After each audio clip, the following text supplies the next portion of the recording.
What's up everyone, Alex here.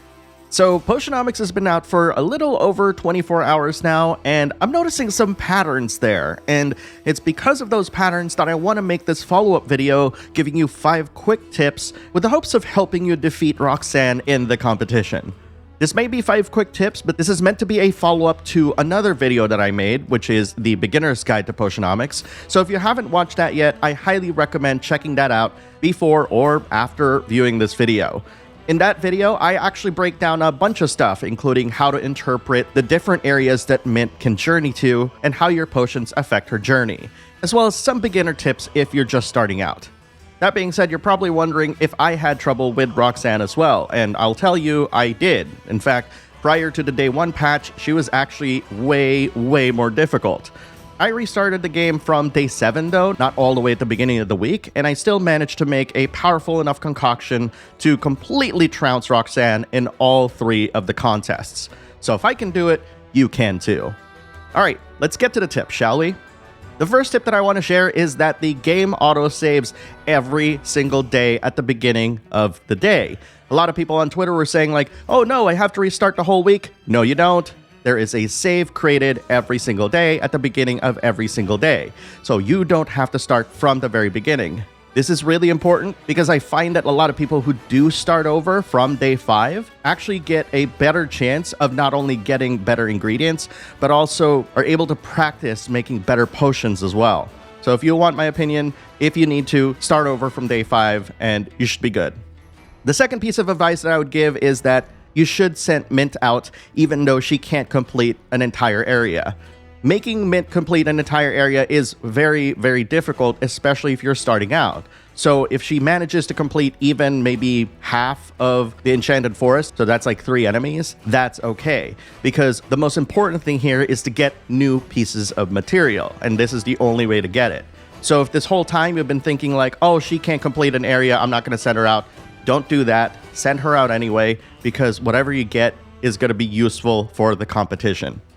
My next tip is that the competition requirements are more than just the quality tiers. It's the stars as well. This is a very common misconception that I saw on Twitter. If you highlight the potion, there's little pips that actually appear right next to it. Those are the number of stars that your item needs to fulfill in addition to the quality tier. So when you're trying to make these potions, make sure you meet or exceed those star requirements in addition to the quality tiers as well. My next tip has something to do with crafting, which is if you can't get perfect balance, at least aim for very stable. There's actually 4 different levels of stability when potion crafting. You obviously have your perfect balance, which guarantees you 2 additional stars and a chance of getting 1 more star. But then there's also very stable, which actually guarantees you 1 star and gives you a bonus star.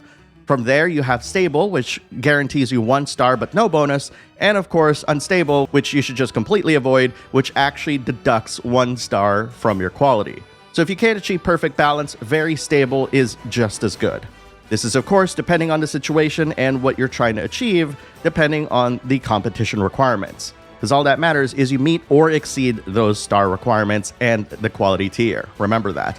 And last but certainly not least, this might scare people, but this is something that even the loading tips actually say, which is you gotta spend money to earn money in this game. So if there's gonna be a day that you don't earn money because you spent all your money either sending out Mint, investing in Baptiste, or buying a bunch of ingredients, that's okay. You're gonna make that up by selling these potions. You're not going to get taxed or anything like that while you're playing Potionomics, so might as well use it. And you'll notice that once you actually spend the money, that you get it back pretty quickly.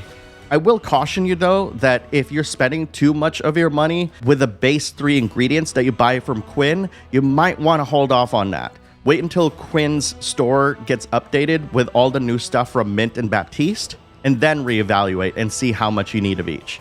Because what we really want to do is you want to be spending money on the ingredients that are really going to help you bump those Magamin numbers really high. And that, my friends, are my 5 tips to aid you in your Potionomics journey. If you need additional help, remember that I do have my beginner's guide, which is chapter marked for your convenience. And of course, you can always rewatch these videos conveniently on my channel at Backlog Battle. And if you have any questions, feel free to post a question here or at the beginner's guide. I'd love to answer any questions that you may have. I have spent 72 hours playing Potionomics, like replaying it, playing it, front and back, top to bottom, side to side. I'm pretty well versed in the game. So post your thoughts in the comments below and let's talk about it. At any rate, thank you very much for watching, and I'll see you in the next video.